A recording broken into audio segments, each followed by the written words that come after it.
Bu Rati memanjati tembok dan merayap sambil mengatakan, "Ojo ganggu putuku," ucapnya. Karena bayi tersebut berada di kamar, orang tua Pak Kusmo langsung menyuruh Pak Kusmo untuk mengambil bayinya.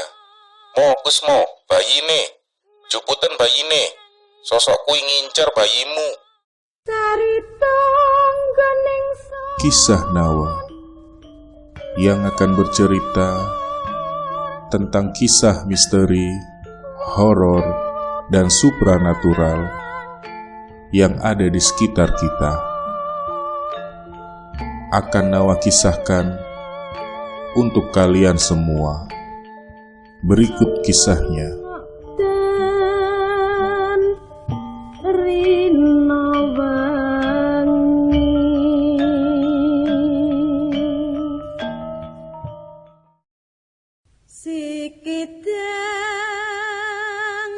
Bismillahirrahmanirrahim.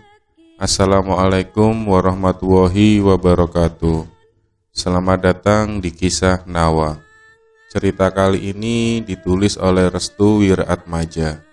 Untuk yang ingin langsung baca dari sumbernya, linknya akan saya taruh di kolom deskripsi. Jangan lupa untuk follow akun si penulis.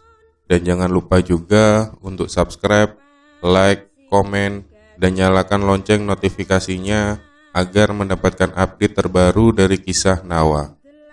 Perumahan Setan. Kanti ngati-ngati dek, sosok niku bakal jumput pecilmu kang paling cilik. Kisah seorang ibu rumah tangga yang mendapatkan gangguan oleh para korban pembantaian orang Belanda zaman dulu. Perumahan AR merupakan perumahan terkenal di salah satu daerah C dengan keangkerannya. Meski begitu, beberapa orang masih menempati perumahan ini karena akomodasi biaya yang cukup memadai. Beberapa orang percaya bahwa perumahan ini bekas pembantaian orang Belanda yang dikubur menjadi satu di suatu tempat. Namun, ada satu kisah yang menarik ketika salah satu keluarga menempati tempat ini. Konon, ketika memasuki salah satu kamar, hawa aneh akan dirasakannya. "Pak, kamarnya teng pundi?" "Pak, kamarnya di mana?" tanya Ibu Rati. "Niku, Bu." "Itu, Bu," sambil menunjukkan jempolnya ke arah kamar yang jaraknya nggak jauh, ucap Pak Kusmo. Ibu Rati sedang hamil tua. Dia menginginkan kamar yang nyaman dan sesuai. Orang dulu bilang, ini keinginan dari bayi itu sendiri. Ketika memasuki kamar itu, Bu Rati merasakan hawa lembab dan berbagai keanehan. Bu Rati memegangi perutnya karena ada reaksi dari si bayi tersebut. "Nak, ojo wedi. Nak, jangan takut," ucap Bu Rati. Bu Rati memandangi kamar tersebut. Padahal kamar ini nggak berdekatan dengan kamar mandi. Mengapa bisa lembab? Dia beranjak ke tempat lainnya. Karena rumah baru, Bu Rati mesti tahu penempatan dan ruangan lainnya. Di belakang rumah itu terdapat satu pohon saja. Karena tanahnya tandus, pohon itu adalah pohon pisang. Bu Rati masih bingung, mengapa hanya ada satu pohon pisang saja. Pak Kusmo dan Bu Rati sendiri memiliki 2 orang anak. Dan ini adalah anak ketiga yang sedang dikandung Bu Rati. Sebisa mungkin, anak ketiga ini harus dijaga dengan baik-baik. Kata orang tuanya yang di kampung, anak yang terakhir ini baunya wangi. Bukan hanya disenangi oleh manusia di sekitarnya, dia juga akan disukai oleh bangsa demit yang berada di ruang lingkupnya. Anak pertama bernama Arum, masih berusia 7 tahun. Dan anak kedua bernama Dovi, yang berumur 5 tahun.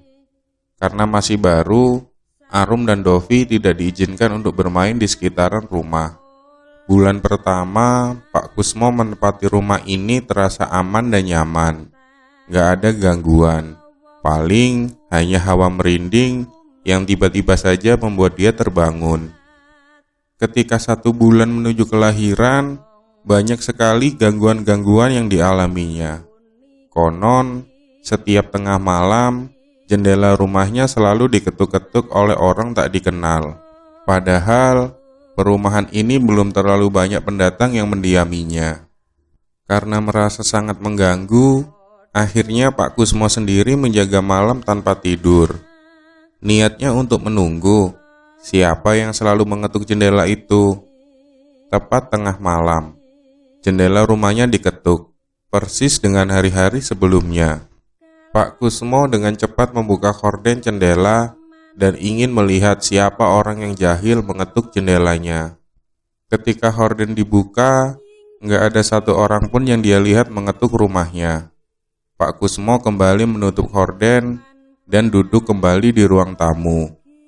Baru saja dia duduk, jendela rumahnya diketuk kembali sebanyak 3 kali. Tok tok tok, tok tok tok. Pak Kusmo heran, siapa yang mengetuk jendelanya? Padahal ketika dibuka, nggak ada satupun orang. Pak Kusmo beranjak dari tempat duduknya dan berlari lagi menuju jendela. Ketika dibuka, hasilnya tetap nihil. Nggak ada orang, nggak ada tanda-tanda bahwa ada yang mengetuk jendela rumahnya. Karena ini sudah di luar nalar, Pak Kusmo berinisiatif untuk berdiam diri di dekat jendela. Siapa tahu, ketika gorden dibuka, dengan cepat Pak Kusmo bisa tahu siapa pelakunya. Nggak ada suara kaki, nggak ada tanda-tanda seorang bergerak ke rumahnya. Tapi, ketukan itu masih berbunyi. Pak Kusmo mulai merinding. Tok, tok, tok, tok, tok, tok. Dengan cepat, Pak Kusmo langsung membuka gorden jendela itu. Sret.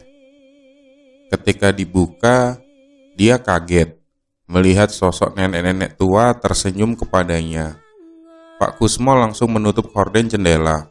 Dia mundur beberapa langkah dari tempatnya dan lari menuju kamar. Malam itu membuat dia trauma berat. Namun sebisa mungkin dia nggak ingin bercerita kepada istri dan anak-anaknya, karena Pak Kusmo takut akan membuat stres istri dan mengganggu kenyamanan anak-anaknya. Beberapa hari sebelum kelahiran, orang tua di kampungnya menelpon kepada Pak Kusmo. Orang tuanya berpesan untuk tidak membuka pintu belakang rumahnya, karena di situ tempat berkumpulnya para demit yang menunggu kelahiran anak ketiganya. Karena kelahiran anak yang sudah dekat, dia sering membaca Al-Quran di malam hari sambil menjaga istri serta anaknya. Pak Kusmo menutup seluruh kamar yang ditempati istri juga anak-anaknya. Hal ini dilakukan agar nggak ada sesuatu yang mengganggu mereka. Ketika Pak Kusmo selesai membaca Al-Quran, Pak Kusmo melihat sosok kuntilanak memasuki rumah dari pintu depan. Kuntilanak itu terbang menembus arah pintu belakang, yang mana di belakang rumah itu terdapat pohon pisang berwarna merah.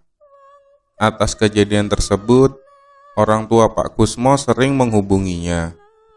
Mereka meminta untuk menebang pohon pisang di belakang rumahnya. Nang, wit kuwi kudu ditugel. Nak, pohon itu harus ditebang, ucap orang tuanya. Anehnya, beberapa kali pohon itu ingin ditebang, hasilnya nihil. Pak Kusmo melaporkan kejadian itu kepada orang tuanya. Sosok kuwi ra gelem ngalah. Sosok itu nggak mau mengalah. Akhirnya, orang tuanya langsung menuju rumah Pak Kusmo yang berada di perumahan AR. Karena Bu Rati masih hamil tua, kedua orang tuanya menyarankan agar sesegera mungkin dipindahkan dari rumahnya itu. Kage metu kabeh teko kene, penunggu omah iki ora seneng kehadiranku. Cepat keluar semua dari sini. Penunggu rumah ini nggak suka dengan kehadiranku. Usaha untuk menebang pohon pisang pun gagal, karena penunggu rumah itu nggak hanya 1, melainkan puluhan. Terbayang bukan? Satu rumah diisi oleh puluhan sosok yang menunggu kehadiran sang bayi yang akan dilahirkan. Singkat cerita, tepat di hari kelahiran anak itu, ringikan tawa kuntilanak memecah belah suasana bahagia keluarga. Kuntilanak itu tertawa karena anak yang ditunggu-tunggu oleh bangsa mereka telah hadir di alam dunia. Ojo gemuyu cuk, lesak. Jangan ketawa, jelek, ujar orang tua Pak Kusmo sambil melemparkan batu ke genteng rumahnya. Karena setelah melahirkan, Pak Kusmo dan Bu Rati sekeluarga gak menempati rumahnya, melainkan dibawa ke rumah orang tuanya. Pak Kusmo tidak heran jika sosok itu mengejar anak Ratih. Beberapa dari mereka juga menyamar menjadi orang lain dengan berpura-pura menjadi tamu untuk menjenguk bayi Ratih. Pernah suatu hari, ketika Bu Rati dan Pak Kusmo telah dibolehkan untuk kembali ke perumahan tersebut, banyak orang dari perumahan itu mendatangi rumahnya. Padahal, waktu itu perumahan sangat sepi dan belum banyak penghuni atau orang yang menempati perumahan itu. Orang tua Pak Kusmo menyebutkan bahwa mereka semua adalah korban dari pembantaian orang-orang Belanda zaman dulu yang turut hadir memberikan selamat kepada Rati dan Kusmo. Namun, bukan hanya itu. Ketika orang tuanya berkunjung kembali ke rumah Rati dan Kusmo, di depan rumahnya sudah disambut oleh sosok nenek-nenek berkebaya. Katanya, nenek-nenek itu sedang menunggu bayinya dikeluarkan dari kamar. Karena merasa sangat mengganggu, akhirnya orang tua Pak Kusmo ini menebang pohon pisang merah itu. Seketika, puluhan sosok yang berada di pohon pisang itu bertebaran kemana-mana. Namun, itu belum seberapa. Setiap malam hari, Arum dan Dovi sering bermain dengan sosok besar bertubuh hitam. Katanya, sosok itu suka anak kecil dan ingin bermain-main. Karena di perumahan ini nggak ada anak kecil, Arum dan Dovila yang sering diajak main oleh sosok itu.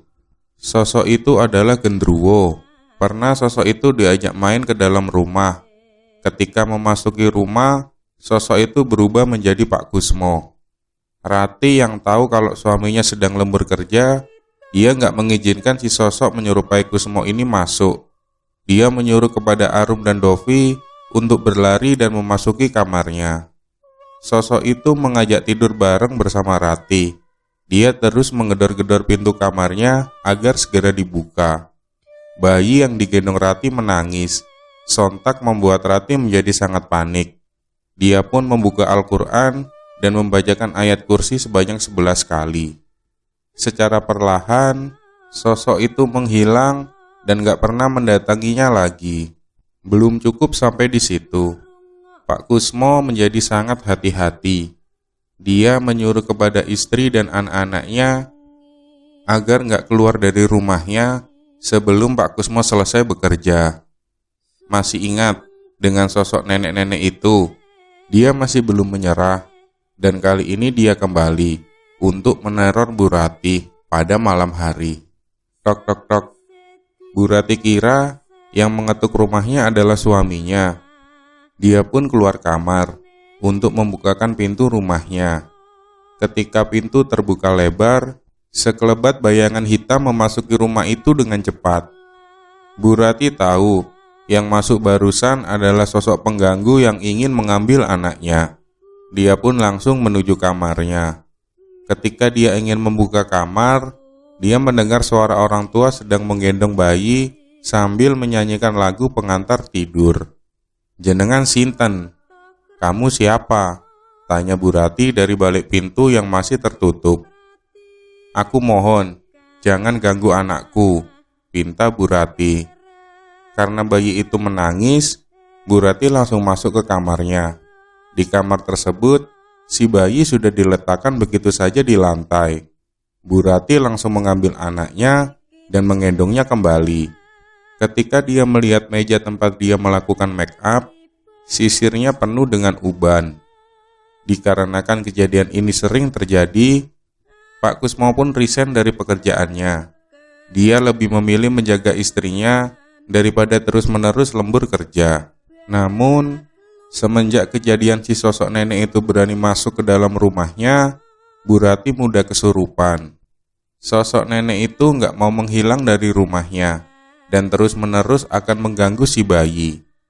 Alhasil, orang tua Pak Kusmo kembali turun tangan. Dia menuju rumah Bu Rati dan berencana untuk meruqyah Bu Rati. Bu Rati diruqyah nggak sendiri. Ada kurang lebih 3 orang yang membantu meruqyah Bu Rati. Bu Rati diruqyah sehabis Isya. Keluarga besar di sana berkumpul untuk bersama-sama mengusir sosok itu.